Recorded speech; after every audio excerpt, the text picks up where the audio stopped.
¿Qué más, chicos? Esta vez vamos a hablar acerca de lo que son tipos de shock. Va a ser un video pues no tan largo como los demás, pues porque nos vamos a enfocar principalmente a ver qué es uno y qué es el otro, es decir, cuál es el hipovolémico, cuál es el cardiogénico, qué más o menos se diferencian a muy grosso modo. Así que empecemos. Entonces vamos a empezar, chicos, por lo que es el shock hipovolémico. Básicamente el shock hipovolémico es el que se define como un tipo de shock debido a las pérdidas de líquidos del espacio intravascular. Esas pérdidas pues normalmente pueden corresponder ya sea a una ingesta inadecuada, es decir, por parte de la misma persona, debido a un consumo ya sea de agua inadecuado, que esté pasando por un proceso, por ejemplo, de deshidratación, o a pérdidas excesivas que pueden ser durante los vómitos, durante las diarreas, en estados de hemorrágicos por traumatismo. Es decir, todas esas causas pues normalmente pueden conllevar a lo que es un shock hipovolémico, incluso en patologías renales donde hay una pérdida de líquidos excesiva. Nos puede conllevar a lo que es un shock hipovolémico. Aquí normalmente en este tipo de shock va a haber lo que es una disminución tanto en la precarga como en lo que es el gasto cardíaco. Así que pues eso con el shock hipovolémico a muy grosso modo. Ahora nos vamos a ir con el distributivo que está acá. Me les voy a pasar para acá y nos vamos a centrar en este. El shock distributivo básicamente es el shock que se basa en una distribución anómala de lo que es el flujo sanguíneo dentro del cuerpo. Es decir, esa distribución anómala al flujo sanguíneo se debe principalmente a una alteración en lo que es el tono vascular, es decir, en el tono de los vasos.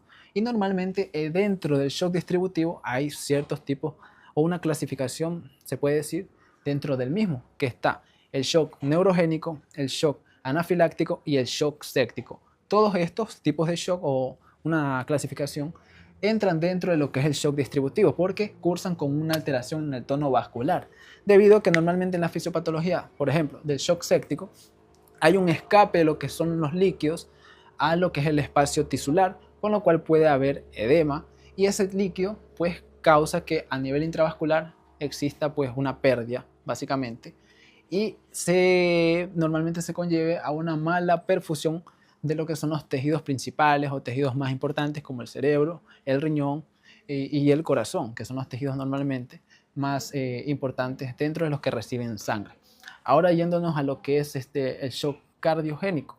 Tenemos que en el shock cardiogénico básicamente se debe a lo que es una disminución de la contractibilidad cardíaca y consecuentemente a una disminución del gasto cardíaco.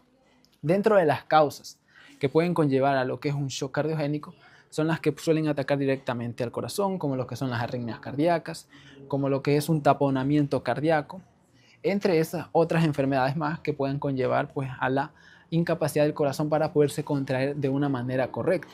Ahora me paso para acá y les muestro lo que es el shock obstructivo. El shock obstructivo básicamente es eso, es la obstrucción que existe al flujo sanguíneo hacia los tejidos.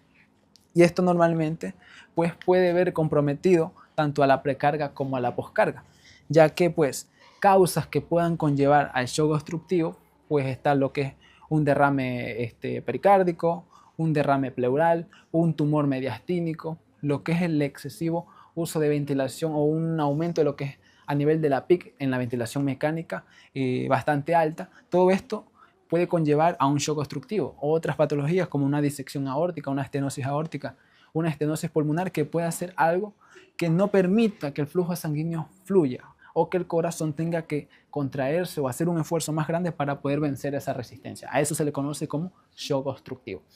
Entonces, chicos, ya saben, dentro de los tipos de shock tenemos shock hipovolémico, shock distributivo, shock cardiogénico y shock obstructivo. Si les hablan de lo que es pues, shock neurogénico, anafiláctico o sépticos, pues eso ya entran dentro de la categoría de shock distributivo por el tema de que hay una alteración a nivel del tono vascular.